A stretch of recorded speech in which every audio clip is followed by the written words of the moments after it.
Meanwhile, Rudy Giuliani's back in the news, obviously up to his preposterous antics again. In an appearance on Steve Bannon's web show yesterday, Giuliani tried to lay the blame for the Capitol riot, among others, the Lincoln Project, the anti-Trump conservative organization. One of the people who organized this is well known for having worked with the Lincoln Project in the past. So it isn't as if all these right-wing groups were all pro-Trump. Who's the guy working with the Lincoln Project? He's a I don't know if I can reveal his name, because we have that from anonymous sources. I don't know if I can reveal his name.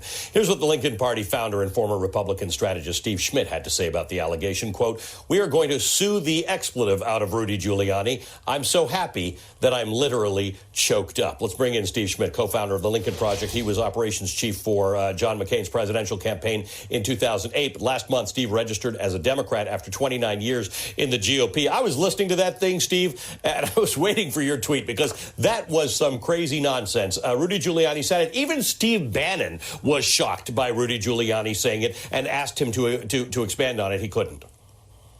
Well, what's amazing about it, Ali, is that at the end of it, when you cut it off, when Bannon goes to, "You're killing me," because Steve Bannon knows he's going to get sued by us also, and he is, and so will Donald Trump, who is Rudy Giuliani's client, and Rudy Giuliani is acting at his behest. But look.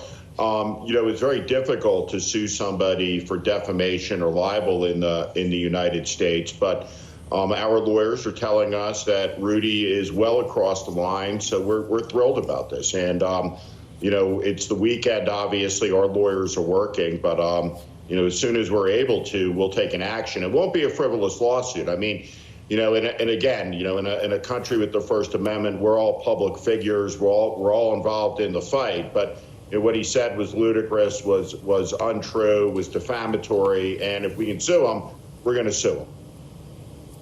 What do you even make of this kind of nonsense? Who's he relying on? The idea that people don't have any access to facts, or that so many people in America listen to conspiracy theories and have a very narrow funnel of information that comes to them? To suggest that it was Lincoln Project and Antifa, he actually said with that shooting of the woman by police that it was they were all surrounded by Antifa. Is the idea that they just say this kind of stuff and it does stick to some degree?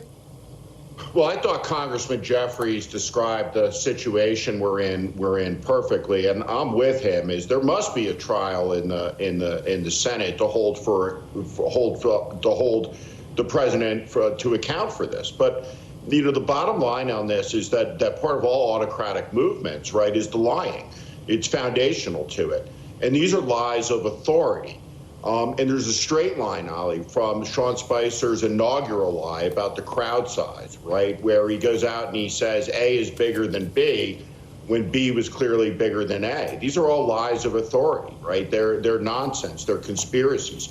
Look, the QAnon lie, anybody who has an understanding of anti-Semitism, right, is the lie updated for the 21st century of the Protocol of the Elders of Zion.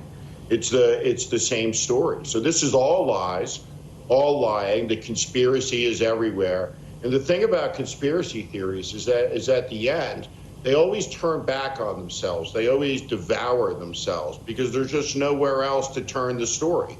And so this is all just part and parcel of the whole thing. The big lie that the election was stolen, the violence that flowed from that, the cynicism of the elites in America, the people who have gotten the best educations and had the most privilege, like Holly and Cruz, Stanford and Harvard universities, who think they can ride the tiger, think that they can use the insanity for their own cynical means, for their own power. The financiers of this movement, some of the wealthiest people in the country, the biggest companies, the propagandists who make billions of dollars.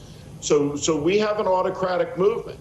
And the American autocratic movement, like an autocratic movement everywhere, has certain features to it. And if you go around that flywheel, you will find all of those features. And in the middle of it, right, what gives it gravity is the lying.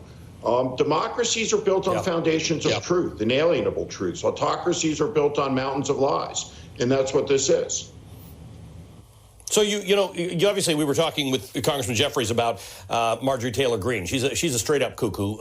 That's easy to figure out, and one would argue that is what Rudy Giuliani has become. But Rudy Giuliani ran for president of the United States. Marjorie Taylor Greene is a member of Congress.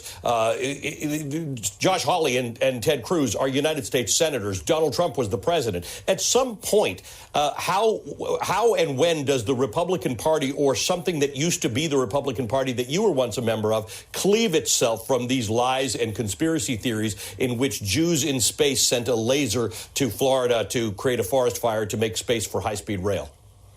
Well, let's play it out. Kevin McCarthy, who is every bit responsible as Ted Cruz and Hawley are for the incitements to violence, for the telling of the big lie. Where is the minority leader of the House? He's in Mar-a-Lago with his leader, Donald Trump, pledging his loyalty. They put a woman, Marjorie Taylor Greene, who's utterly insane. They put her on the Education Committee. She denies the Parkland and the Newtown shootings. A member of Congress denies the murder of children in school. She denies it. And she's on the Education Committee. Now, at the same time, Leader McCarthy, who does he say owes some explanations before the conference? Who does he say? Oh, it's Liz Cheney. Because Liz Cheney voted for impeachment, because Liz Cheney said that the breaking of Trump's oath in the cause of his incitement is the greatest betrayal that a president has ever done in the history of the country.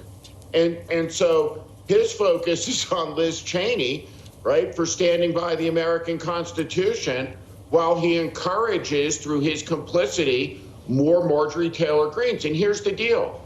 All through the Republican Party, the primary season is underway. Rob Portman left the Senate. He doesn't have the stomach for the fight. He knows that he wouldn't prevail. So there'll be a cuckoo senator nominated by the Republican Party. Now, the good news for the Democrats in a Republican state, the nut senator has a good chance of going down in a general election.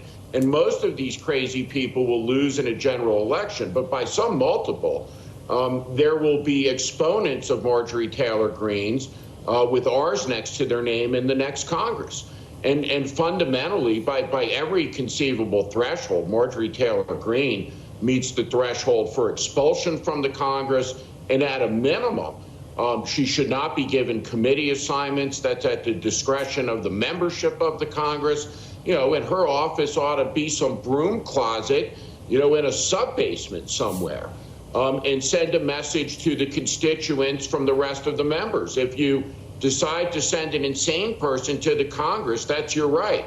You can vote for whomever you want. You can send, if you want, a German Shepherd up to the Congress to represent you. But they're not going to have committee assignments. They're not going to have a nice office. And they're going to be ostracized.